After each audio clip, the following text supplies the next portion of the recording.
As you know, sometimes in my study of conspiracy theory, I come across evidence of actual conspiracies and the people who run them. Indeed, Josh and I have been luring these people to give us money for the last couple of years for, well, it's not entirely clear why they give us money, but that is by the by. But sometimes the good professor misses a few tricks, and it's left to me and my investigative prowess to find out who has been recently inducted into the conspiracy. You see, our well-meaning doctor has a few blinkers, and one of them is Romania. Recently, when researching an episode of What the Conspiracy, which definitely isn't about a certain castle in the north of their country, I found decisive evidence that a Romanian is involved in whatever the conspiracy against us is. Yes, their code name appears to be Philip, although I think it's much more likely that Philip is a reincarnation of one Lauren Fortuna, whose Ikean conspiracy theories we've covered in episodes past. This raises an interesting set of questions, none of which can be answered without my going to a certain bar in Lipscani and knocking on a particular door 3 times. Well, at least you know what to spend your research monies on. So, is Philip really Lauren Fortuna? Did me and M once meet with Lauren at a bar, perhaps near Cotroceni? Why are there no longer feral dogs wandering the streets of Bucharest at night? And what exactly happened at Control Bar on September the 3rd, 2016? You know I can't talk about that. But Philip might be able to. We're watching you, Philip, like you appear to be listening to us.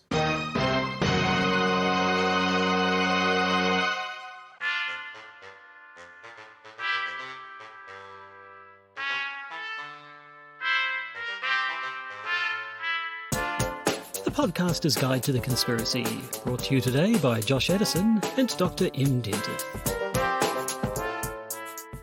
Hello, you're listening to the Podcaster's Guide to the Conspiracy. I am Josh Addison in Auckland, New Zealand, and in Zhuhai, China, it's Associate Professor of Philosophy and Udo Kier's stunt double for a period in the late 90s, Dr. M. Dentith. It's true. I was in a lot of films as Udo Kier back in the day, due to our remarkable resemblance. It turns out that me, as a teenager, looks exactly like a middle-aged German man. It's long been remarked upon. So we have a new patron. That's nice. A Romanian patron. Patrons are good. They give us money. Romania being, of course, my second right? home, even though I've got no actual claim to Romania. I only lived there for a year and a half, but I feel Romanian in my heart. I agree. So, this week, it's not a What the Conspiracy. It's not a conspiracy theory masterpiece theatre. It's not an anniversary of any kind. It's just kind of an episode. I don't really have anything interesting to say about it. No, it's just it's an episode about good old dear home. Yes, this is. I can't even remember how I came across this link. Somebody who was not from New Zealand was talking about New Zealand and on Twitter, and then somebody dropped this link in to talk about how the CIA has in the past attempted to interfere with New Zealand politics, and it is this topic that we'll be addressing today. The CIA interfering in New Zealand. Those wacky scamps can't stop interfering, can they? Sounds like an 80s song. Can't stop interfering. Journeys can't stop interfering. That could work. So unless you have anything else to say up the top here, shall we play a chime and just get straight into it? Indeed.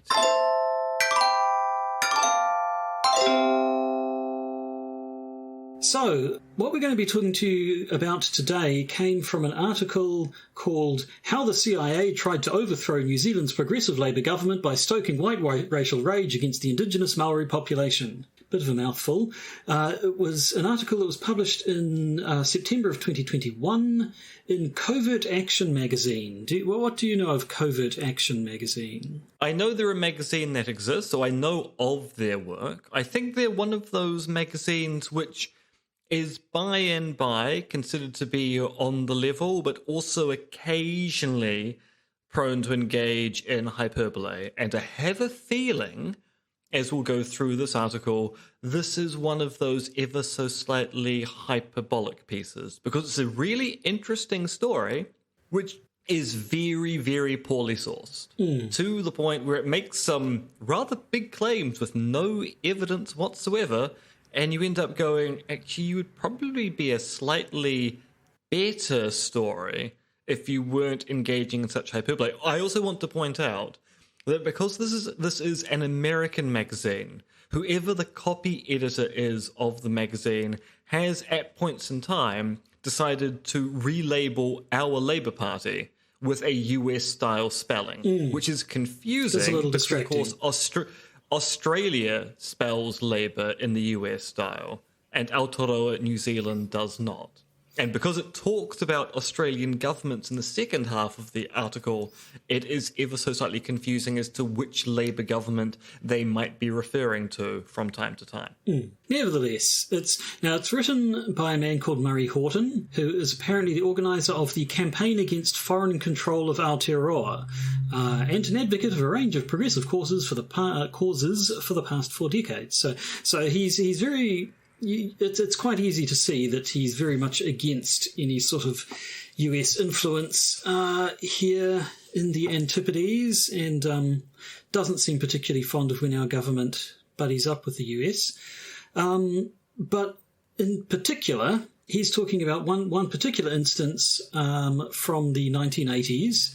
When the Labour Party... Actually, I'm going to interrupt here. So I did a little bit of a survey online as to whether Murray Horton is the kind of source that we should be listening to, because I really wasn't aware of his work or the Campaign Against Foreign Control of Aotearoa, also known as Kafka, which I have C's instead of K's. That's nice. Yeah, I'm assuming it is some kind of reference to Kafka. So if it's not, they're really missing a trick there. And the responses I got were, yep, he's been a solid campaigner and activist in the past, ... might be a little xenophobic in the present, ... So some people go, yep, absolutely on the level. Other people going, yeah, I used to read his newsletters back in the day, but they've become problematic recently. But it certainly is the case that within the last government, when Treasury has been making policy recommendations about foreign control or foreign interests in our economy, they have asked for his advice. So he certainly is someone who is respected amongst certain activists in governmental circles. So this isn't an article by a crank. This is by someone who has a long-standing history of being interested in foreign interference in our own polity, even if some of his former fans are now going, we're not entirely sure about his recent work, but historically, he's done really good stuff. So the guts of this article is that supposedly the CIA was... Actually, can I just say, I want to interrupt again. Is Australasian English the only one that would use the term the guts of this article? I think so, yes. Just chucking in a bit of local flavour there, given the subject matter. Felt appropriate. Oh, yeah. Oh, no. It suddenly occurred to me, because I'm spending a lot of time, of course, teaching people in China and becoming very, very aware of how many idioms I use in everyday language. And then halfway through a sentence in class, I'll go, they probably have no idea what I'm referring to there. And I went, guts of articles. I mean, that's a real mixed metaphor when you think about it. The idea that an article has kind of intestines, and we're puncturing the article to tear the intestines out, and like some kind of soothsayer, putting those intestines onto an altar and going, what does divine providence tell us about this article with its guts exposed? I think that's quite an apt metaphor. Frankly, I'm glad I made it. So yes, we're talking about a scandal from the late 1980s, the Maori Loans Affair. I don't see how I can stop you. I'm really trying, but I cannot find a way to stop you. I'm just interrupting here just the sheer fact that I've interrupted twice already. I really thought I should complete the trifecta. Please do continue. Very well. The Maori Loans Affair. Now, this is interesting symmetry with one of your What the Conspiracy episodes from a month or two ago, where you talked to me about the secret plot to make Aotearoa non-nuclear, whereas this is a secret plot to destabilise New Zealand because it became non-nuclear. So I don't know. It seems that you almost get the impression of these sort of warring groups of conspiracies tugging us one way and another. Well, I mean, there is a point that gets made in his article towards the end that because we're dealing with the Cold War and because we're dealing with stuff back in the 1980s, little countries, and to America and Russia, we would have been considered a third world country back in those days. Little countries were kind of the places you do your little expressions of the Cold War. So you can imagine a version of history where the KGB orchestrate making our country go non-nuclear, and then the Americans orchestrate trying to topple a government as a reaction of KGB interference. Now, Horton doesn't talk about any kind of communist attempt of takeover or the rationale behind why we stopped American nuclear ships from ever coming into our harbours. But yeah, there's a weird confluence of events here, even though I think in both cases, the people making these claims are going well beyond the evidence. But let's get into that evidence.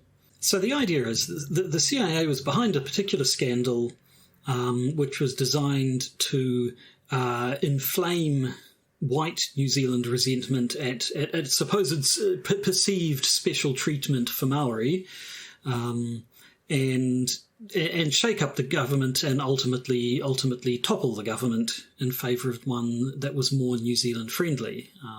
So this is the article basically has it as this was directly a reaction to New Zealand's nuclear free policy that came about in the 1980s, which we've talked about in previous episodes. Now, the article says it's written, as you say, for an American audience, so it goes through a bit of the history of New Zealand and the fact that we have the Treaty of Waitangi. It says, despite that treaty, Maori have disproportionately featured in all the negative statistics until now. This was the scab that the US covert state decided to pick. If you want to go for your gross metaphors there.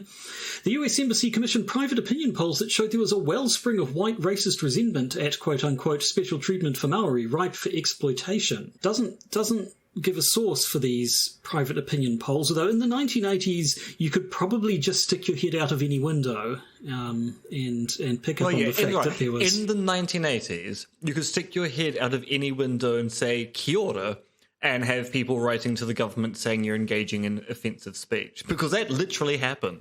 That literally happened. So, yes, I mean, what's interesting about this is one of many claims that Horton makes with no supporting evidence whatsoever.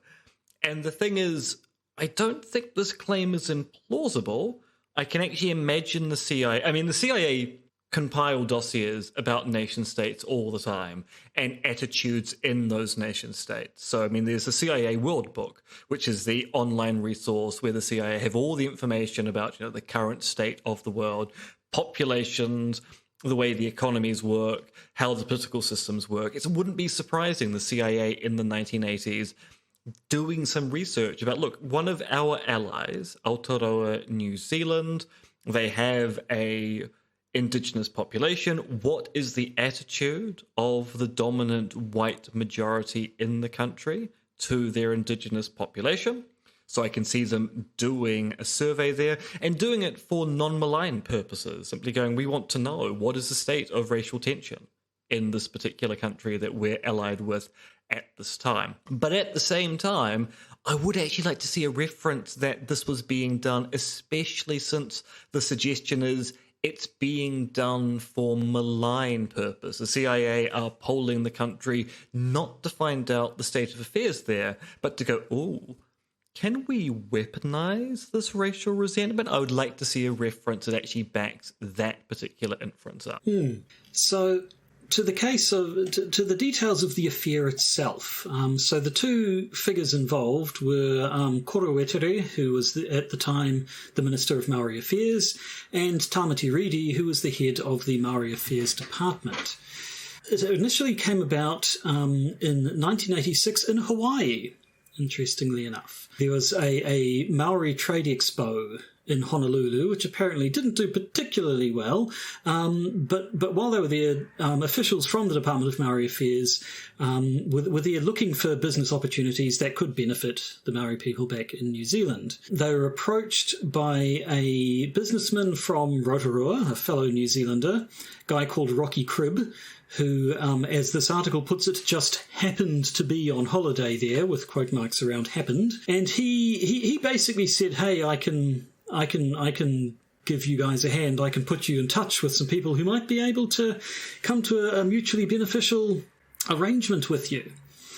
And the arrangement that was set up was a loan, basically, working through a bunch of business people who they sort of met in Hawaii, and we'll get to the exact nature of these business people shortly.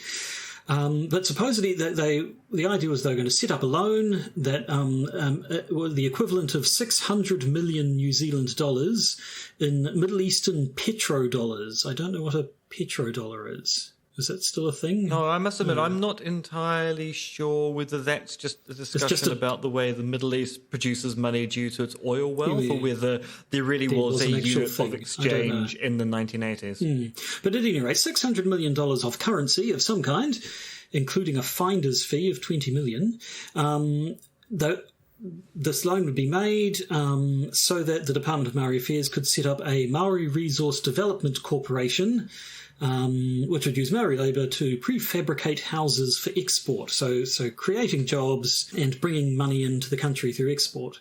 Now, this loan, when people looked at it, it really did seem much too good to be true. Oh, yeah. I mean, we had a loan which only had 4% interest over 25 years, which seemed very, very low. And apparently, the source of the loan, one Ahmed Omar of the Kuwaiti royal family, had a very specific problem. He didn't exist. And then they had other... according to this article, there was a telex, which is that an old fax? Is that like a... I don't even know what telexes are anymore. Or is it like sort of a special text? A telex is kind of the predecessor of the fax, which is still like using Morse code to send information over a signal wire. Anyway, 1980s, great fun. So apparently there was a telex from the embassy in Washington which said that the money was probably laundered, fraudulent, or non-existent. Now, making matters worse, the loan was negotiated with Tamati Redi himself, who wasn't actually authorised to take on loans for the government. Only the Minister of Finance could sign loans like this. Yeah, but Josh, this was the 1980s. It was probably snorting a large amount of cocaine and doing business deals in rooms filled with naked people walking around. I mean, in the 80s, this kind of thing actually was, strangely enough, acceptable. The price of doing business. Yep, enormous shoulder pads, people murdering each other over the quality of their business cards, as is my understanding. And excellent theme music. Long dissertations on Phil Collins. So apparently, some people had got wind of this. Apparently, some people, who was the name Graham Scott of the New Zealand Treasury, had heard about this and said, "No, this isn't a great idea." Other ministers were aware that these negotiations were happening, but didn't actually stop them. Now, in the end, it never actually went ahead. The official word from the Longi government at the time is that as soon as the higher ups found out about these deals that were going along, it scrapped everything to begin and said, no, this is obviously nonsense. It's a bad deal, and put the kibosh on it pretty much straight away. As a result of this, Korowetore offered his resignation, although it was not accepted. And the actual effect on the government. So the article talks about how that it didn't actually bring down Korowetore, it didn't bring down the government, but it did exacerbate racial tensions. Doesn't give much of a source for that. I mean, if this was 1987, I was 11, so I'm not really one to judge whether or not the the state of race relations in the country was significantly affected. And not just 11, but living in a very, very, very white part of Auckland. Quite white. As was I. Mount Roskill, yes. As was I. But the other thing, I mean, so it is exacerbated racial tensions, and once again, unsourced claim, racial tensions were actually not particularly good in the country, regardless of what's going on with the Māori Loans Affair, because this is the point in time where you're getting an awful lot of Māori and Pacific Islanders moving into the big cities to start working in industries there. So historically, one of the ways in which we managed to maintain a kind of weird racial harmony in Aotearoa, New Zealand, is that white people lived in the big cities and Māori lived outside of them. And that way, white people could ignore the fact that they were living on the land of another people. The 80s changed that with the way that industrialization occurred, with Māori and Pacific Islanders moving into traditionally white strongholds. And that is what actually caused the racial issues in our country. I say what exacerbated the racial issues. Those issues were pre-existing, but suddenly they were visible and on the street, quite literally.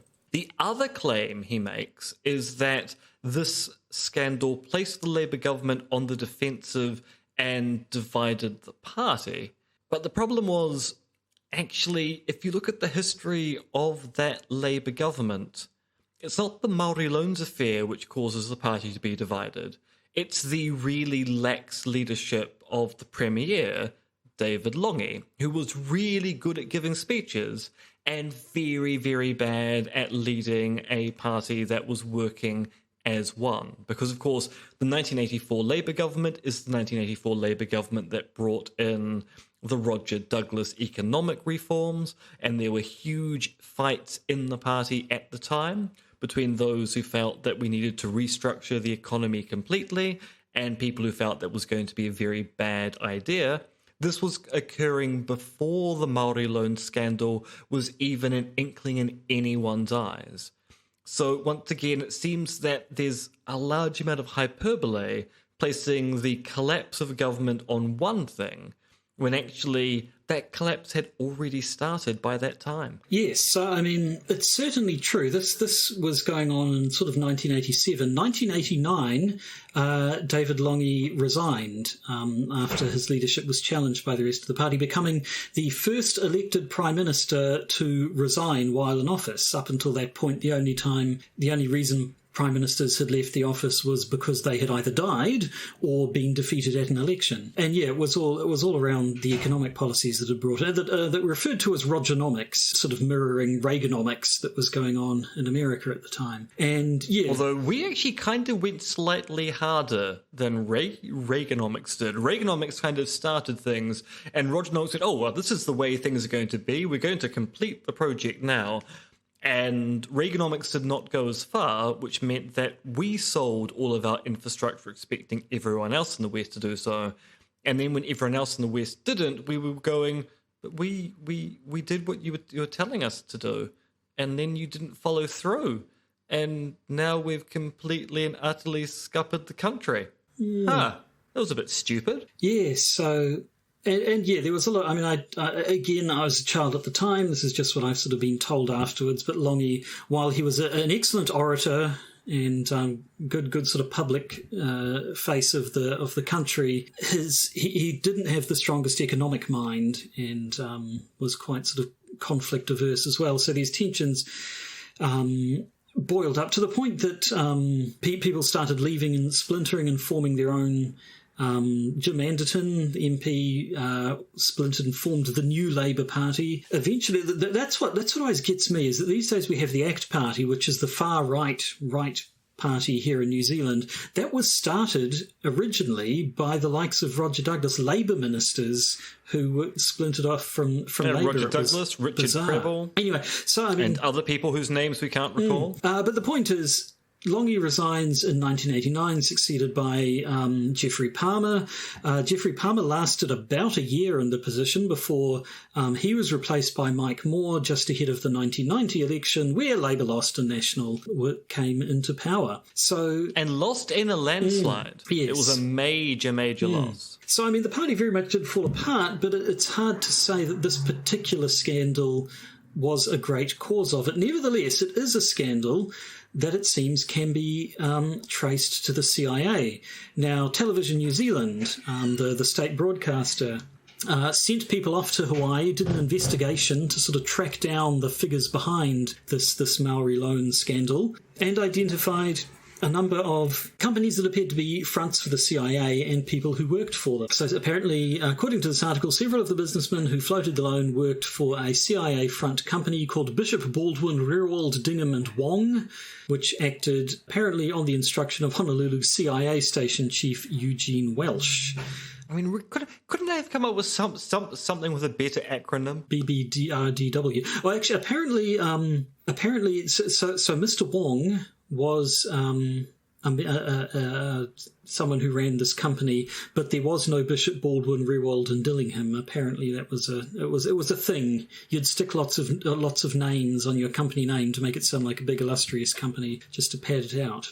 But yes, so they mentioned the names Robert Coleman Allen and James Heiner, who was supposedly the businessman who worked for the CIA front company. There's a claim in the article that I didn't see a source for that, or rather it just linked to another article that said the same thing, that attempts to subpoena Mr. Allen as a witness during the case were stopped by the CIA on the grounds of national security. Now, admittedly, that sounds bad initially, but Americans do this all the time with any investigation of their personnel overseas. There was a comment made recently that Biden has said that Vladimir Putin should stand for war crimes, and people have pointed out that neither Russia nor America are signatories to the International Criminal Court, which is the only organization we've got that can try people for war crimes.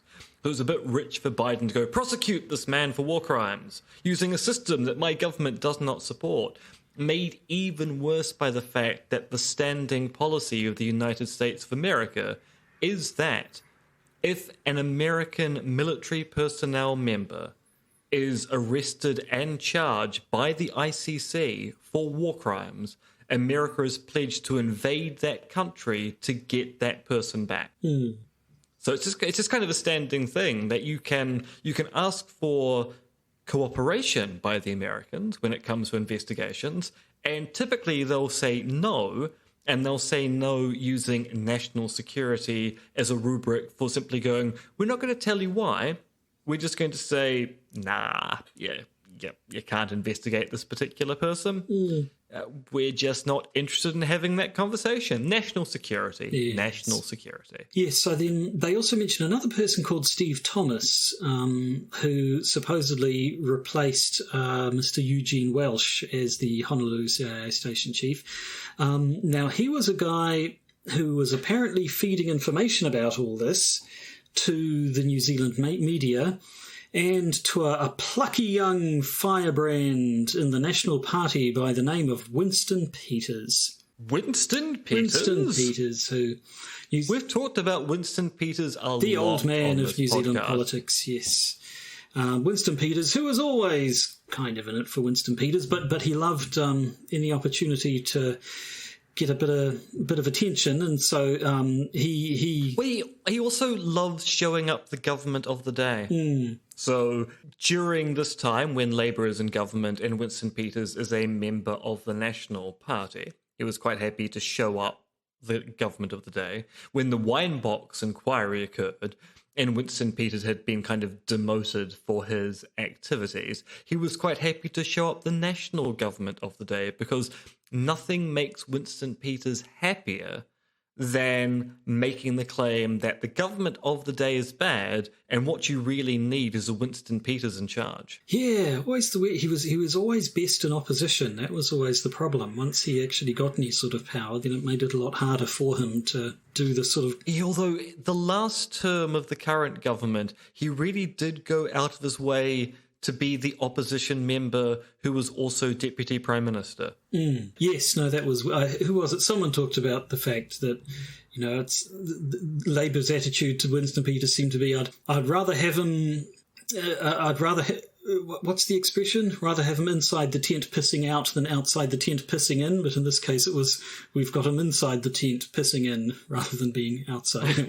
No, he was inside the tent stabbing people. Yes. Okay, so we'd rather have him inside the tent stabbing people than outside of the tent not stabbing people. Okay, so why would you want him stabbing people inside your own tent? Send him to another person's tent. Send him to the National Party tent. But anyway, in between Winston Peters and the media, it was certainly the CIA was claimed, made damn well sure that everybody found out about this. And that's kind of it for the Maori Loan Affair, but that's not it for the article. So one thing, going back to much earlier in the discussion where we were talking about what is a telex, there's something which kind of struck me about this article. So we are told the embassy in Washington kind of sends a telex to Aotearoa, New Zealand, saying you should be really cautious about this loan thing. So why are the Americans warning the New Zealand government about a sting operation ostensibly being run by one of the intelligence agencies of the American government? That seems weird. Yeah, I mean, that was one of the bits that didn't seem to quote a source, so I'm not sure where exactly that came from. It's possibly... Well, I mean, most of this doesn't quote a source. When you actually look at the sources, most of it is an article by Bill Ralston, who is a New Zealand journalist, and that's basically, most of the sources are from one article, that and John Pilger. Yeah, or there's also, it's not listed as sources, but it does link to electronic copies of contemporary, what looked to be left-wing magazines at the time. There's a link to a PDF of the Covert Action Bulletin from 1988, which talks about this article, and it has a link to an online version of Peace magazine, from 1987 that also talks about it. So some of the wording here is taken straight from those, but then those ones don't cite their sources, I don't think, either. So it's taken. There's a lot of repetition of what other people have said, but not all of the sourcing is as diligent as you might want. But it paints an interesting picture, and then that picture becomes more detailed when they talk about the Australia Loans Affair. Which is something that had which was happened a decade earlier, wasn't it? Yeah. And it's basically the point it makes is that the CIA had done this before. That the Australia Loans Affair basically was the template for what the CIA then tried to do in New Zealand. So from 1972 to 1975, the Australia's Labour Party leader and Prime Minister was a man called Gough Whitlam, who was a very left-wing Labour Prime Minister. He was apparently very critical of the Vietnam War, which obviously the Americans weren't too fond of. He tangled with the Australian Security Intelligence Organisation, so his own sort of country's which intelligence organisation. I think is called Arsehole. ACO? It sounds like Arsehole to me. I mean, it does a little bit. Who obviously, so the Australian intelligence community had close ties with the American one, and things kind of came to a head when he threatened to close the US spy base which operated at Pine Gap near Alice Springs in Australia. So he sort of made fairly blunt threats that if you guys keep giving me grief, then we might have to think about whether or not we let you continue to operate your base in Pine Gap. And so... Now, I'm trying to remember whether we ever talked about the infamous Pine Gap security issue several years ago. I'm sure Pine Gap has come up before. Yeah, but this was a particular story where people will be aware that many, many, many years ago, there was a security breach with respect to certain fitness tracking apps. So wearables people were using to track their running or their walking. And technically, members of the military are not meant to use wearables because they collected data. And it turned out that someone at Pine Gap was walking the perimeter of Pine Gap on a daily basis. And Pine Gap is one of those no one's really meant to know much about it, let alone whether it actually really does exist. And one thing you definitely don't want to know, or at least you don't want people to know about, is the exact shape of the Pine Gap facility. But it turned out that when people were looking at the leaked data from these fitness tracking apps, they were going, we're actually fairly sure we now know the exact footprint of Pine Gap because someone seems to be walking the perimeter of it every single day in a way which gives a really nice map of Pine Gap and its installation. I just did a quick search, episode 163. We talked about that story. So there you go. That was a long time ago. A long time ago, yes. It's more than half the podcast ago. But at any rate, so in response to their dislike of Prime Minister Whitlam, basically the same thing happened in Australia as happened in New Zealand 10 years later. CIA-associated business people set up a fraudulent loan with Whitlam's government. And when this came out, there was a great big scandal, basically. It didn't play up the racial angle as they claimed this one did, but nevertheless it appears to have been more immediately successful. Although in New Zealand the Labour Party did fall apart a couple of years later, but it's unclear whether or not the scandal had anything to do with it. In Australia, Whitlam was rolled in fairly quick succession, and Australian Labour lost its next election. The article goes on to say it was even more than that. Quoting this article, it is worth noting that the covert state did not just want Whitlam gone as PM, they also wanted him gone as leader of the opposition to remove any chance of him coming back into power. In 1976, a few months after the bloodless coup and Labour's landslide election defeat, Australians had voted for stability and an end to political crisis, Whitlam was under attack again. The Murdoch newspapers ran stories claiming that he had personally received large sums of money for his election campaign from Saddam Hussein's Iraqi intelligence agents. It was another setup and a complete media beat-up by Robert Murdoch, who was personally writing the articles.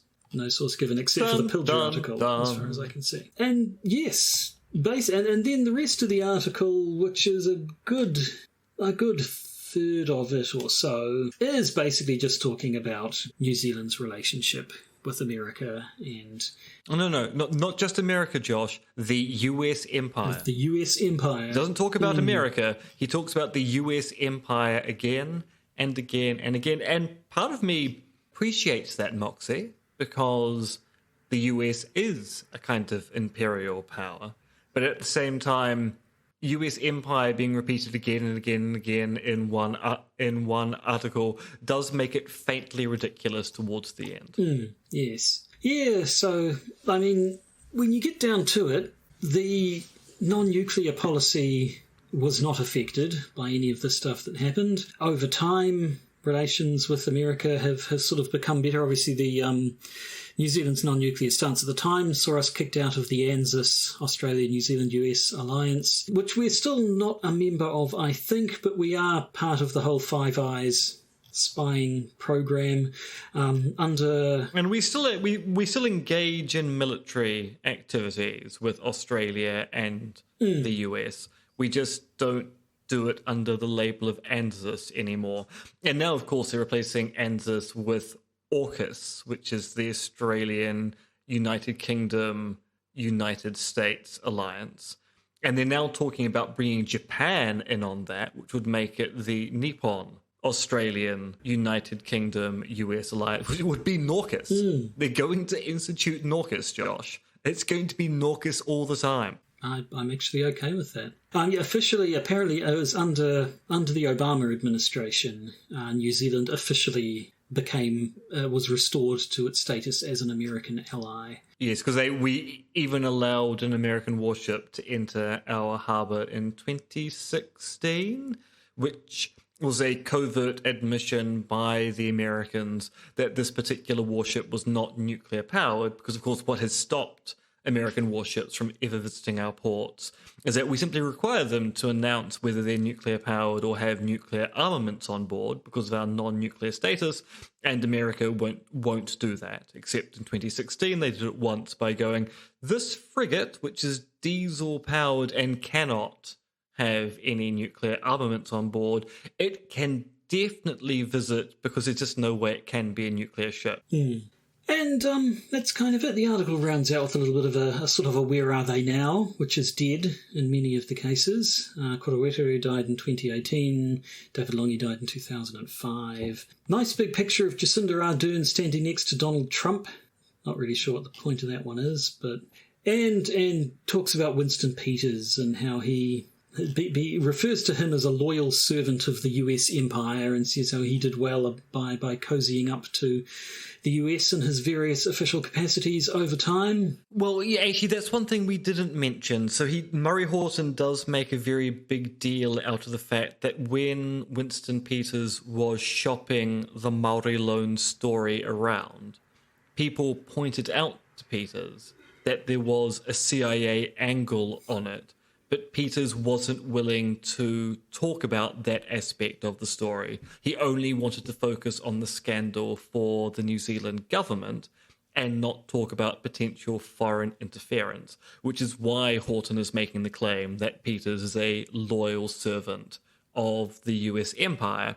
It's the implication that Peters knew what was going on back in the 1980s and didn't say anything. When he became foreign minister, the first diplomatic meeting he had was in the US. So it was with I can't remember who he met in Washington at the time, but it was a very big issue. Condoleezza Rice? His first diplomatic meeting. Was that the first one? I don't know. But yeah, it was a very, very big thing that the first meeting he took was with the Americans.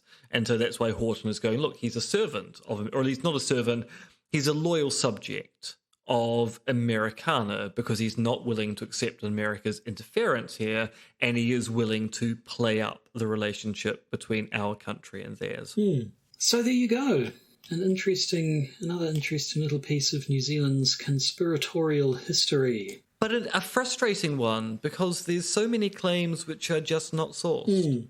And so many hyperbolic claims that if you remove them from the article wouldn't actually ruin the argument, but wouldn't also cause me to go, but why are you making this particular claim? I mean, give us some evidence, please. And there you have it. So... I don't think I have anything else to say about this. Do you have any final words? Were those your final words?